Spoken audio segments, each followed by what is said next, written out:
मोहन एक विदुर था। कम उम्र में पत्नी गुजर जाने के बाद उसने पुष्पा से शादी कर ली। पुष्पा के पहले पति की मृत्यु हो चुकी थी।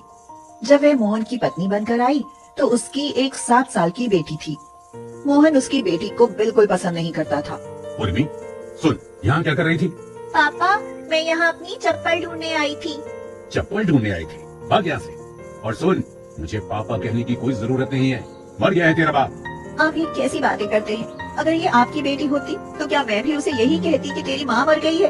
वो बच्ची है और जब मैं आपकी पत्नी हूँ तो वो मेरी ही नहीं आपकी भी बेटी है। पुष्पा, मैंने तो पहले ही कहा था कि मैं तुम्हारी बेटी का बाप कभी नहीं बन पाऊंगा। उसे देखकर मुझे नफरत होती है, नफरत। पुष्पा उर्मी को लेकर दूसरे कमरे में चली गई। वह उसके सिर पर हाथ रखकर रोती हुई बोली, उर्मी, मुझे माफ कर देना। लगता है तुम्हारी किस्मत में बाप का प्यार नहीं है। सगे बाप को भगवान ने अपने पास बुला लिया और सौतेले बाप को तुमसे नफरत है। मम्मी, पापा मुझे हमेशा डांटते रहते हैं, न खाने देते हैं न खेलने देते हैं। कल जब आप मंदिर गई थी ना, तो आंगन में जो कटहल का पेड़ है, पापा ने मुझे उस पेड़ से बांधकर मारा था। मोहन हमेशा उसके साथ ऐसा ही करता था। पुष्पा के इधर उधर होते ही वह उर्मी को मारता पीटता। दिन रात चिंता में घुलकर पुष्पा को टीबी हो गई और एक दिन वह भी भगवान को प्यारी हो गई। अब उर्मी और मोहन के अत्याचार। बेचारी जाए तो जाए कहाँ? उर्मी सुन, खबरदार अगर खाने को हाथ लगाया तो हाथ तोड़ दूंगा। लेकिन पापा, मुझे भूख लगी है। अब तेरी माँ नहीं है जो तुझे मुझसे बचा ली थी। और पहुँच जा, आंगन में लेट। इस घर में तेरे लिए कोई जगह नहीं है। उर्मी बेचारी डर के मारे कटहल के पेड़ के नीचे लेट गई। वह भूखी थी। उसने कटहल के पेड़ से एक पकी हुई कटहल तोड़ी और खाकर बची हुई कटहल वहीं मिट्टी खोदकर दबा दी और फिर सो गई। अब वह ऐसे ही किया करती। बची हुई कटहल मिट्टी से निकालती और उसे धोकर खा लेती। जब मोहन कहीं बाहर चला जाता तो वह जल्दी से कुछ बनाकर खा लेती थी। कुछ दिनों बाद उसने देखा कि वहाँ कुछ कटहल के बीजों ने पौधों का रूप ले लिया था।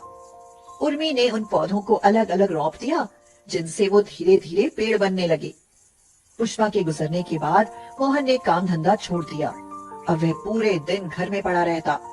धीरे धीरे उसे शराब की लत लग गई। उर्मी अब 19 साल की हो गई थी।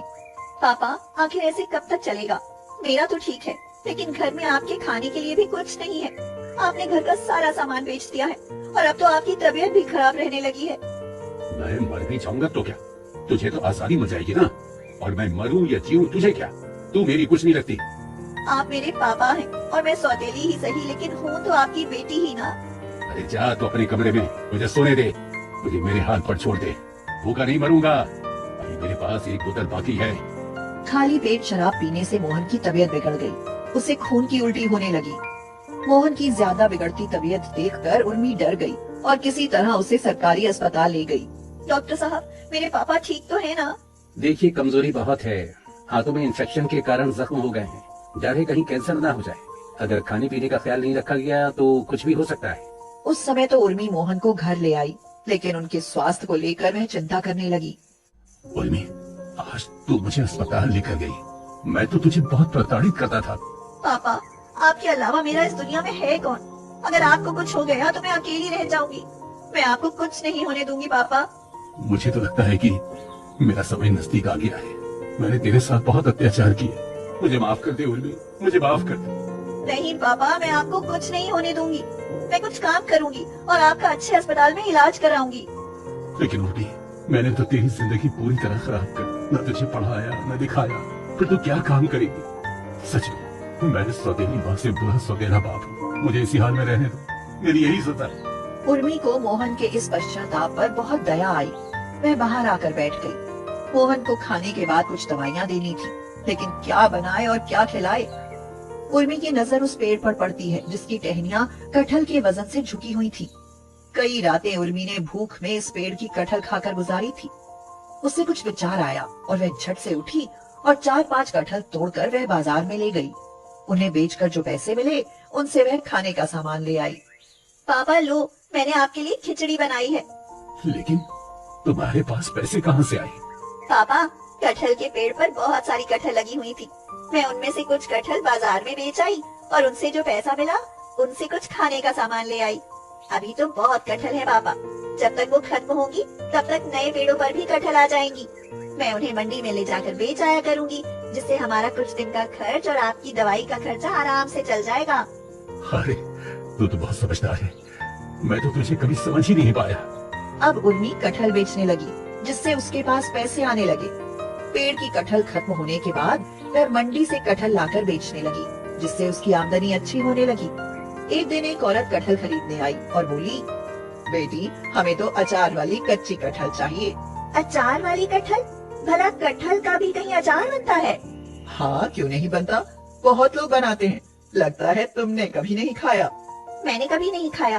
क्या आप मुझे बताओगी कि कटहल का अचार कैसे डलता है? अरे हाँ क्यों नहीं।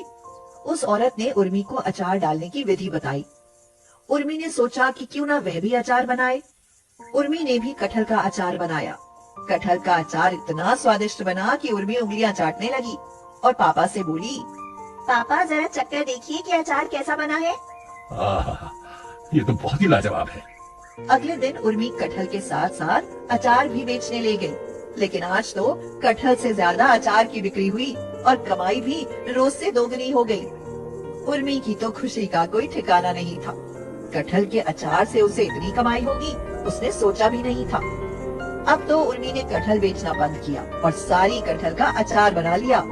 अब वह रोज अचार बनाकर बेचने लगी।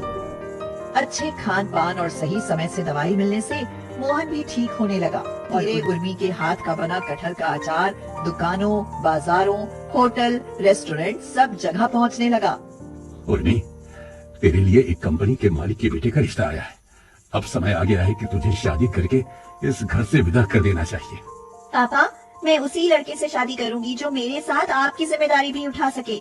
तभी दरवाजे पर अभिषेक की आवाज आई। मैं तुम्हारे पापा और तुम्हारी दोनों की जिम्मेदारी उठाने के लिए तैयार हूँ। लेकिन आप मेरा नाम कैसे जानते हैं? तुम्हारे कटहल के अचार की सफलता ने तुम्हें कितना मशहूर कर दिया है, ये शायद तुम नहीं जानती। मैं तुमसे शादी करना चाहता हूँ उर्मी। उर्मी और अभिषेक की शादी हो गई और उन्होंने जीवन का खुशहाल सफर शुरू किया।